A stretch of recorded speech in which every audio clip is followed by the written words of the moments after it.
Hello everyone, welcome back to A Wild Approach. My name is Macy Lou, and today's video is going to be a long one, but I hope that you will stick around, and obviously you probably can't watch it in one sitting. I totally get it, or maybe you can't even watch the whole thing because it's just so long. This video, I want you to know what the purpose of it is. The purpose of it is for all of you who, in the winter, you are just so you just miss the warmer weather. You miss the beautiful flowers, you miss the sunshine, and all that comes with the colorful seasons, spring, summer, and fall, right? And as we get colder and colder, and as we get closer to winter officially, it's been feeling a lot more like winter here in East Tennessee already and it's not even winter yet, right? And I'm sure that's even more the case for some of you further north who get snow earlier than we do. And that is exactly why I want to make this video. You know, some of you have already commented on other videos saying how much you love to see a combination of the garden plants and the wildlife, and just that interplay between the two things, you know, the environment itself and the little creatures that use it. And I hear you, and I agree. I think it is so much fun to share these clips of these different little creatures that use the garden. And it just makes us feel better in the winter to be able to watch things like this, right? So that's what this video is all about. And it does start in winter because it starts at early 2025. And then it goes through the whole year. So keep in mind, though, that this winter part isn't nearly as long as spring and summer and fall in the video. So don't worry. There's actually way more footage of the warmer seasons in this video. But I did want you to see these cedar waxwings. These cedar waxwings are so cool.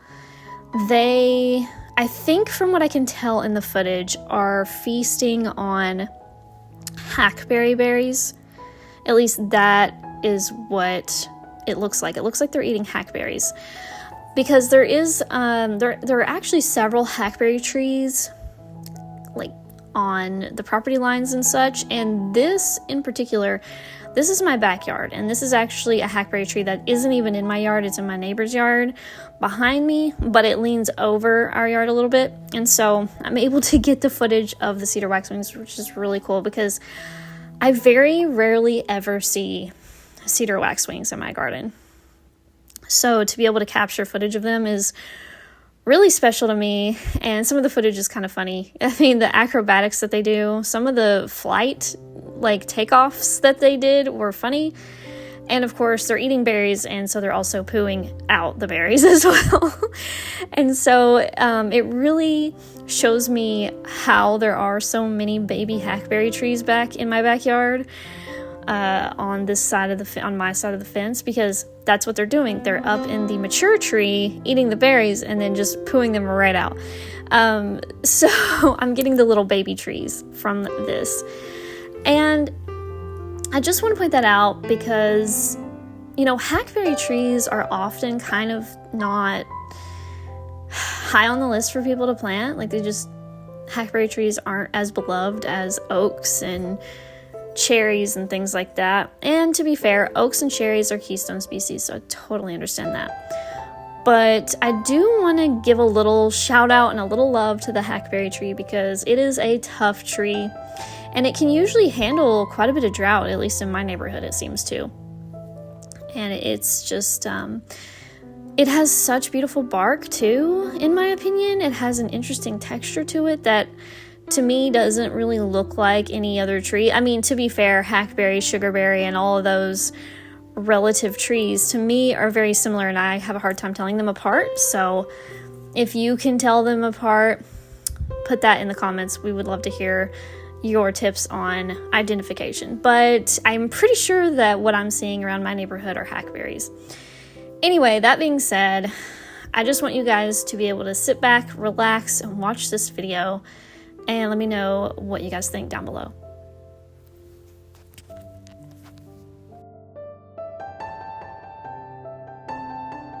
So spring came and it was wonderful. I think spring is my favorite, but fall is a close second. And look at this Carolina jessamine. Guys, this vine has been such a wonderful vine to have. It's evergreen and it's native. I mean, it's native like south of me, I think, but it's close enough. And it's just fabulous. The red buds and the plums are beautiful together. That's what we were just looking at, those beautiful spring blooms. And there's just something really special and magical about the early spring and when things first start to bloom and first start to leaf out, and it just feels amazing. And you've still got those cool days mixed with the warm days, and the weather kind of shifts back and forth, kind of like fall. And there's just something so special about that time for me, and I love it so much. So let's watch springtime. Okay, so in this section of the video, it's obviously, the theme is spring, obviously. And so you're going to see things that I plant, because I plant a lot in the spring. So you're going to see some planting kind of little sneak peeks, I guess you could say. And you're going to see pond clips. You're going to see different kinds of clips of different flowers and things that are blooming in the springtime, of course. A lot of our native shrubs bloom in the springtime, and so that's part of it as well.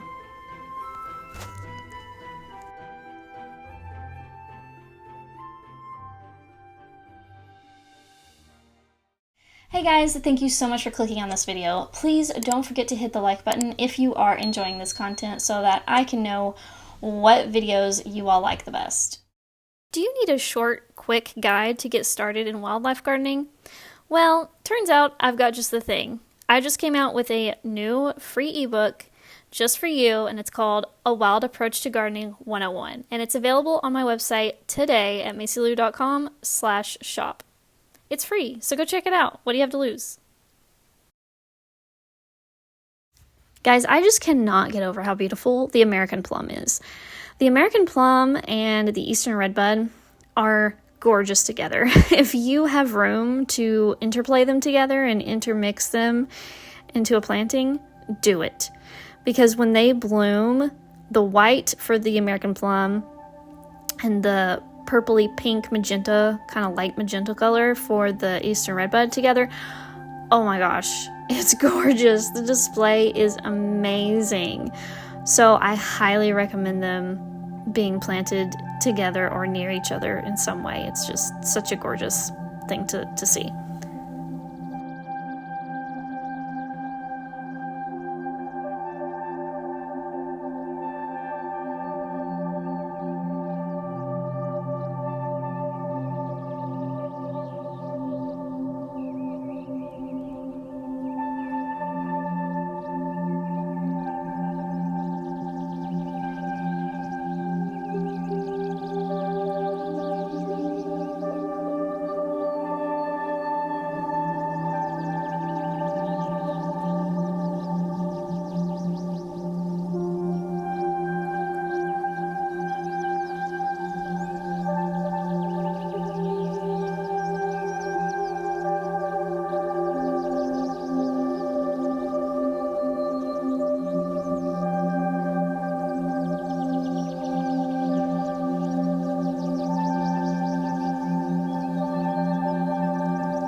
The sunrise on this day just took my breath away. I had to share it.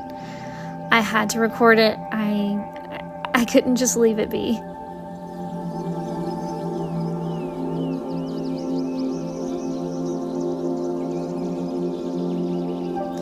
Right here you can see the beginning of the pond build. My brother-in-law and my husband dug 99.99% of this hole for the pond, and they did a fantastic job. It was hard work. This area was a lot harder to dig than I expected, and I think maybe it had like a gravel driveway, not really driveway, but like a gravel parking spot at some point, because it was like a gravel pit. And then right here, these are just some plants I picked up in the spring and decided to plant. I wanted a lot of moss phlox. I wanted some Maryland golden asters, and with the moss phlox I got the blue ones and the pink ones. So I hope that they bloom this coming spring in 2026, because I can't wait to see them. They were freshly trimmed right before I bought them, which is really helpful for these kind of plants. It helps rejuvenate them.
So in this clip, I want you to see this arrowwood viburnum has these beautiful white flowers, and that's in the springtime. Arrowwood viburnum is becoming one of my favorite shrubs. I have a lot of favorite shrubs though, but it's native. A lot of my plants are native, and it not only has these beautiful flowers in the spring, but it also has really pretty fall color.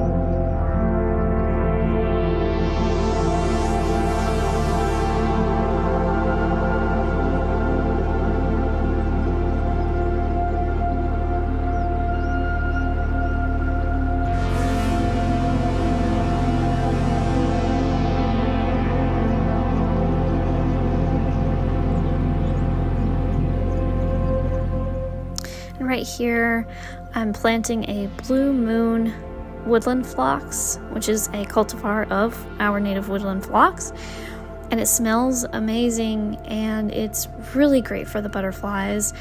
The rabbits love to munch it though, so you might have to protect it the first, year or two, maybe longer. You might have to always protect it. I'm not really sure.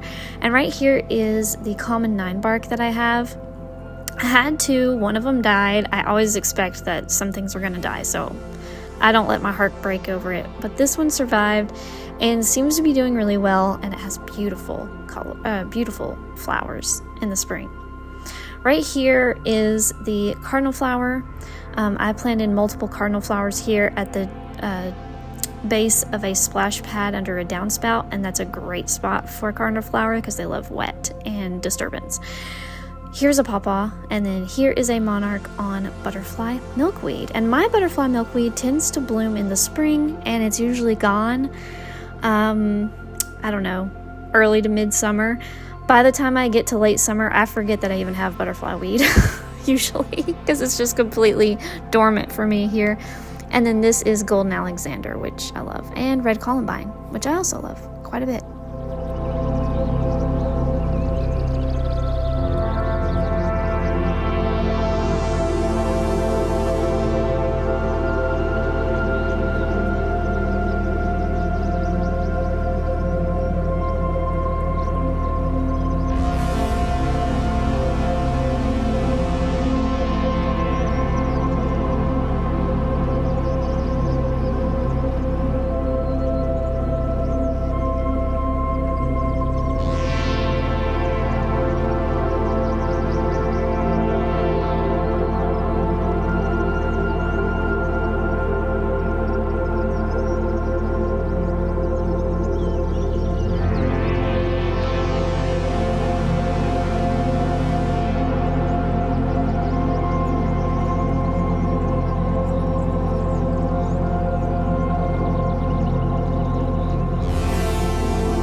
This is Phlox amina. Phlox amina is a very special plant to me. It can handle drier locations than garden phlox or summer phlox can, and it's shorter, so it's lower growing. It is, in my opinion, just one of the best short plants. And then here is that blue moon woodland phlox I talked about earlier.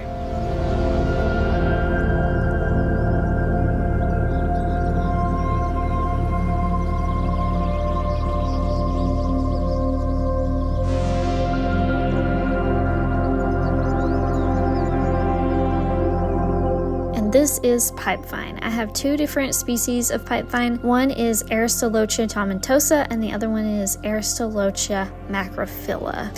And they are the host of, you guessed it, the pipevine swallowtail butterflies.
And we had what I believe to be sparrows that nested in the prairie section of our garden in the raised bed.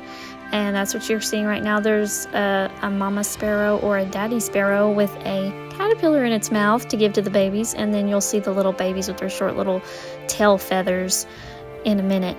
But it was just so cute. We actually had other birds nest in the garden as well. We had birds nest, like I said, right there in the prairie area. We had robins nest in the eastern redbud tree closest to Eastwick, and we had, I think it was birds nesting in the arborvitae too. I can't remember what the third one was, but there were 3 different bird nests and different birds nesting, 3 different little families in our garden this year, which was really exciting because I think that's the most that we've had in our little tiny garden in 1 year, which is pretty cool. And that's just what we know of. That's just what we could see happening.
So I didn't get a good ID on this, but it's some kind of wasp, I believe, pulling a katydid, I think, into its nest, which I thought was really, really interesting. And it's nesting in my husband's office's window in like these little holes. There's like these little, I don't know if they're weep holes or screw holes. I don't know what they are, but it's because they can access that because we moved his screen out of the way for filming. So that is why it is like that, if you're wondering. And since there's no screen there, they can access these little holes and they can nest up inside of the window. It's really interesting. They can't really get in our house or anything, so it's nothing to worry about there, but just thought that was fascinating that it just pulls a whole entire katydid up into its nest.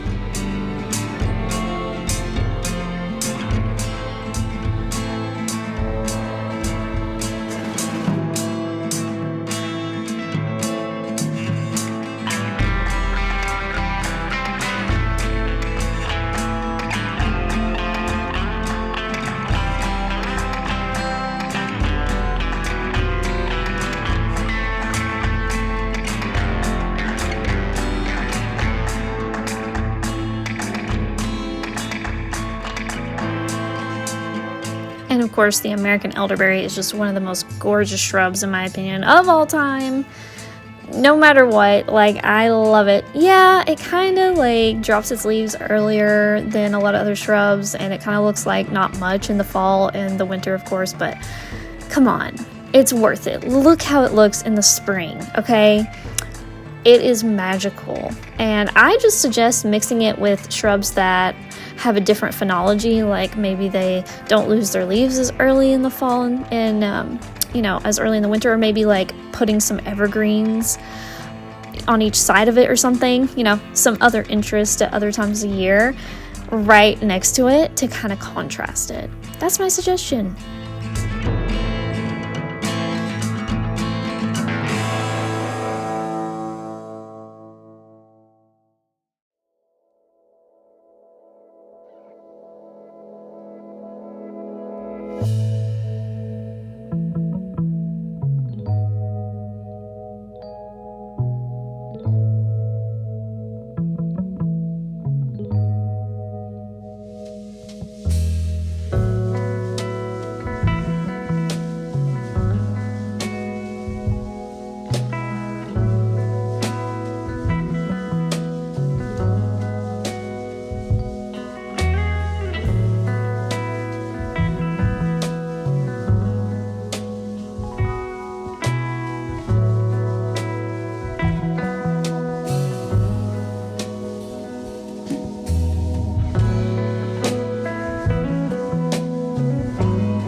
the beautiful bright yellow flowers that you're seeing in these clips is lance leaf coreopsis, a gorgeous native prairie plant that if you've ever been to Roundstone Native Seed, you will see it in fields and fields and fields of it, and it is stunning.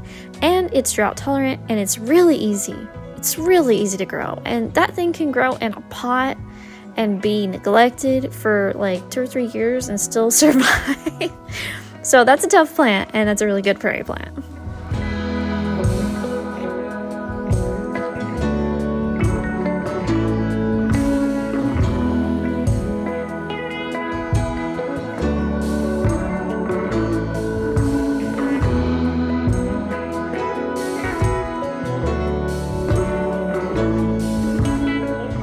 The drifts of pink flowers that you see in front of the yellow flowers are actually pink evening primrose, and they're also extremely tough and drought tolerant and easy and prolific and will spread very happily in your garden. So they're very easy to grow too.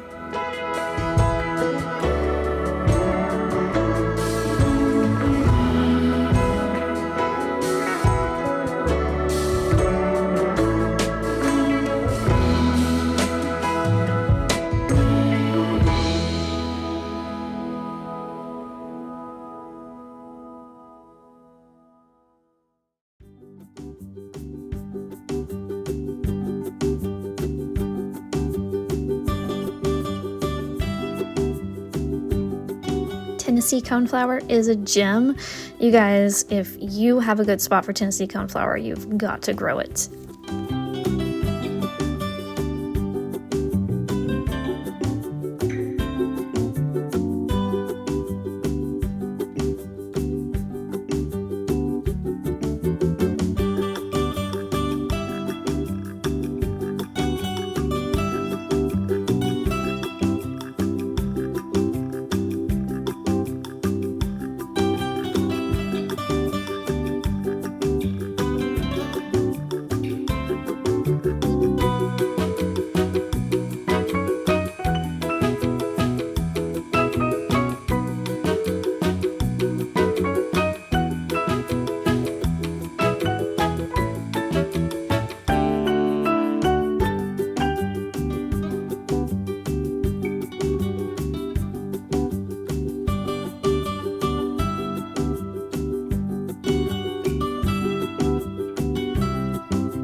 Planting the water lily was one of the funniest things that we did, and I I didn't really think about this before I decided to have a pond, but I didn't really want to get in the pond and put the water lily in after it was wet, already full of water. So I was like, let's lower it with wire, and it worked, and it's kind of funny, kind of hilarious.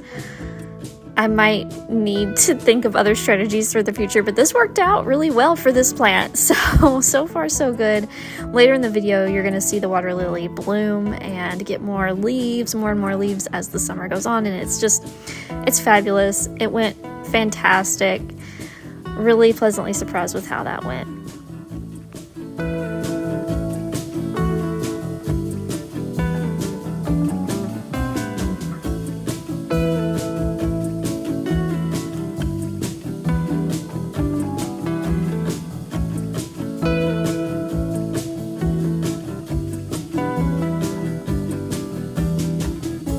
This is footage of a dragonfly laying her eggs in the pond. So what they do is they dip their tail, like the tip of their tail, into the water and like fly around, and they dip their tail, fly around and dip their tail. It's really, really cool. That's what's happening in this footage.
When I started getting tadpoles in our pond, I probably squealed with excitement. I was so happy. I actually didn't expect to get tadpoles so quickly, just within a few short months of even putting the pond in, which is so lucky. It can take years for some people to get tadpoles in their pond, so I was really excited about that and didn't expect it so soon.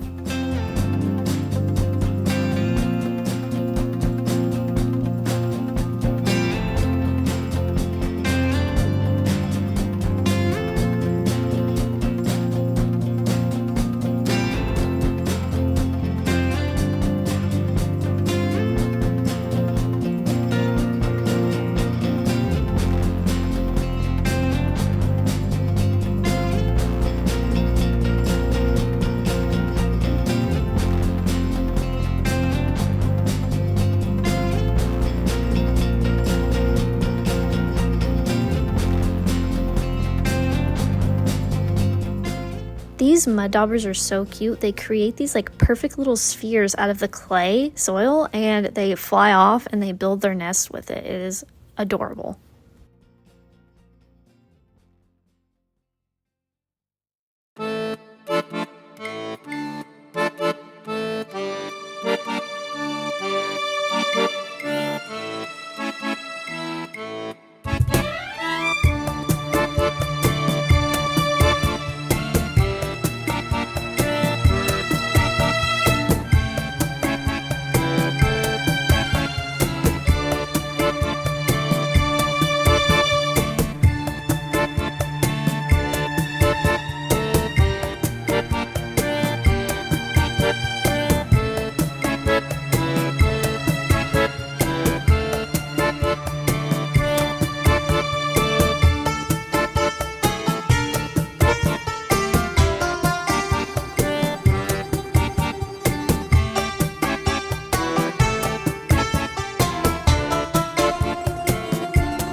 And when I saw the dragonfly larvae, or I guess they're called nymphs, the dragonfly nymphs, I flipped my lid. I was so extra excited because those were the two main goals I had for this pond, where I wanted frog spawn, aka tadpoles, and I wanted dragonflies to lay eggs, and I wanted nymphs to survive in the pond too.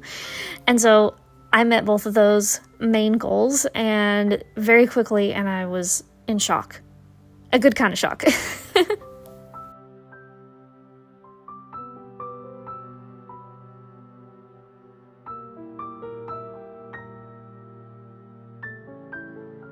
When I was little, around maybe 7 or 8 years old, I had a sea monkey kit.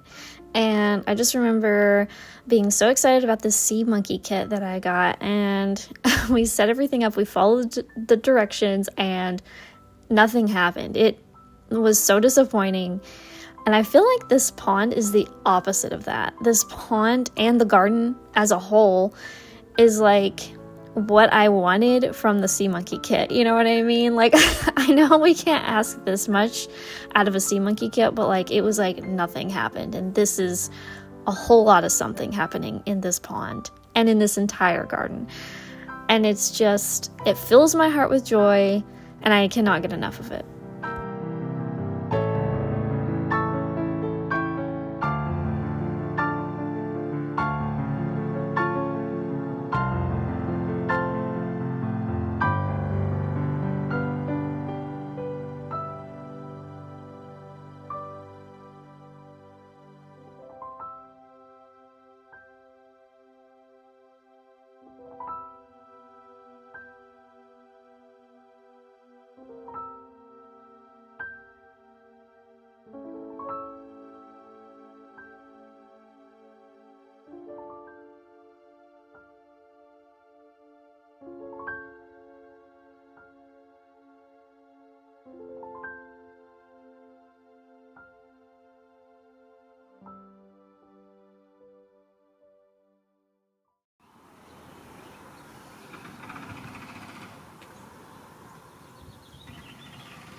This was a giant swallowtail butterfly laying its eggs on a Tilia trifoliata, aka common hop tree, which is a small native tree, and I planted it in my backyard because my backyard gets a little bit more shade and it seems to enjoy that a little bit more, but it's also tough and pretty drought tolerant, and even when it suffers from some kind of insect issue or disease issue or drought issue, it tends to leaf back out later on in the season, and so it's a tough tree. Love it. It also has these roots that smell amazing. I think it's in the citrus family, so pretty cool. I love it and highly recommend it.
I got some spicebush swallowtail caterpillars on my sassafras tree, and I was hyped. Very, very hyped. That's what this is.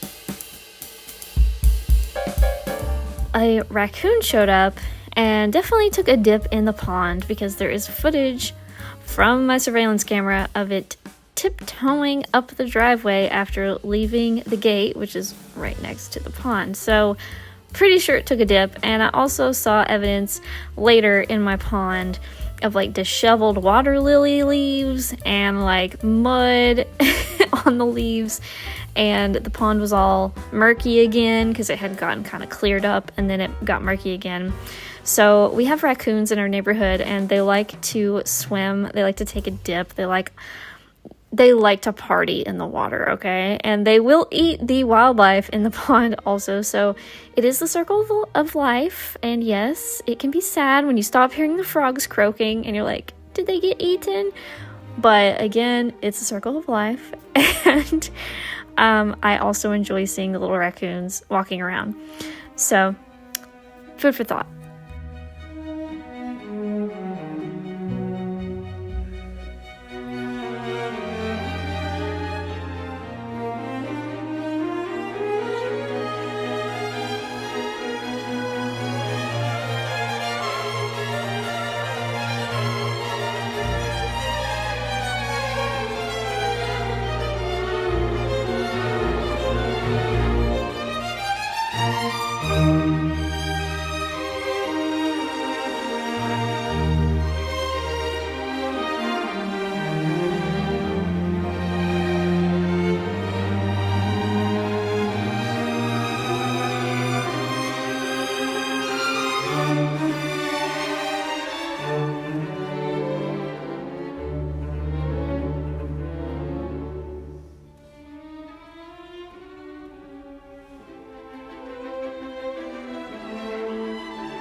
when this water lily bloomed, I fell in love. That flower is gorgeous.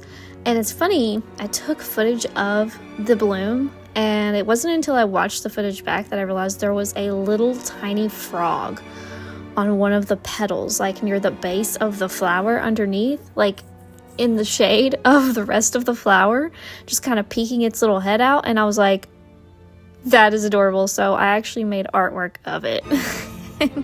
And I just think it's just one of the cutest little accidents ever, because I did not see it when I was actually standing there recording that.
When the damselfly showed up, I was floored. I hadn't seen a damselfly that was like this one ever. And I had only seen like one other damselfly on my property ever before, and it was just kind of passing through, probably on the way to my neighbor's pond or something.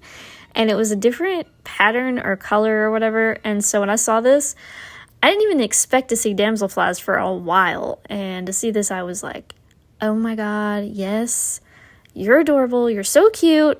I can't have enough of you. Please make more babies in my pond. Thank you.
warning, this next clip might disturb many of you, but this is a hawk pulling the feathers off of a smaller bird and preying on it. So we actually see this a lot now. We've always had a lot of hawks over our property, but lately I've actually seen them actually eating birds, other birds. So I know they've probably been doing it the whole time and I just happen to notice it now, but one or two different times we've just seen like this snow of feathers coming from the sky, and we're like, it's too warm to be snowing. What is that? That's not ashes, is it? And then we're like, that's feathers.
Anise hyssop is fantastic for attracting swallowtail butterflies, just FYI.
To my delight, we had a lot of pipevine swallowtails this year. Actually, we had a lot of swallowtails in general also, and we had a lot more monarch butterflies this year too. So 2025 has been full of hits and just a few misses. I'm very happy to say that.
I was really pleasantly surprised when I saw how many butterflies love the pickerel weed. So the pickerel weed is a plant that you put in your pond, and I did not know that so many different kinds of butterflies were going to love it, all the way from the little tiny skippers to the monarch butterflies and the frillaries, all the way up to the swallowtail butterflies. Mind-blowing.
I was surprised to see a monarch butterfly using a pitcher plant.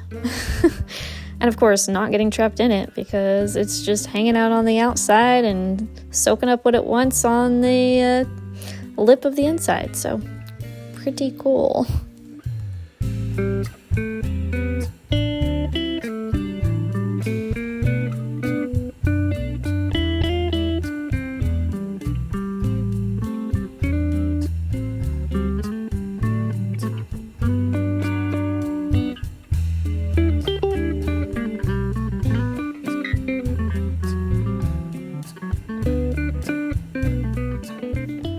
The sassafras tree turned an absolute gorgeous combo of oranges, yellows, reds. I mean, it was such a beautiful flame in the garden this past fall. I was floored, and I just can't speak enough about sassafras trees. They're just amazing in pretty much every way I can think of.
So we had 2 yellow jacket nests in our garden this year, and it was a challenge.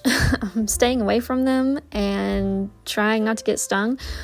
But the one in the backyard got dug up by something recently, and it left marks. There are claw marks on the steps. there are little chambers where the larvae should have been that were clearly devoured. They sucked all the larvae and nymphs, or whatever you want to call them, out of the nest, and all of the actual hornets, wasps, whatever, are gone. So it's just this big hole in the ground at this point, and it was really interesting to see all the evidence. I don't know if it's a raccoon, a skunk, or a possum, but I think it's one of those. I just don't know which one.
Hi guys, cutting in here real quick to let you know that I have a new feature on my channel, and it is the join button. If you click the join button, there are going to be two options for you to choose from. You can choose to be a part of the Cozy Cottage group for $2.99 a month, which would give you the loyalty badges, emoji, and early access to all of my new videos. Or you can choose Secret Sanctuary for $9.99 a month, and this includes everything else I already mentioned in the $2.99 plus members-only live streams. So if we get some members in the Secret Sanctuary, I will have special members-only live streams. So thank you guys for considering it. Whether or not you can, I appreciate you very, very much. In celebration of spooky season, I've designed a brand new shirt called Night Watch, which features the owl that showed up to our garden just a few weeks ago for the very first time. I think this is a great shirt for the Halloween and autumn season, and I hope you guys do too. Check it out at my link in the description. Hey guys, don't forget to follow me on Blue Sky and Instagram. These are the two best social media accounts other than YouTube, where you can find me and you can see me post photos of the garden, thoughts on wildlife, and more. So don't forget to follow me over there. To support the channel, like the video, comment, and subscribe. You can also support my work by buying art from me at macylou.com. Thanks for watching!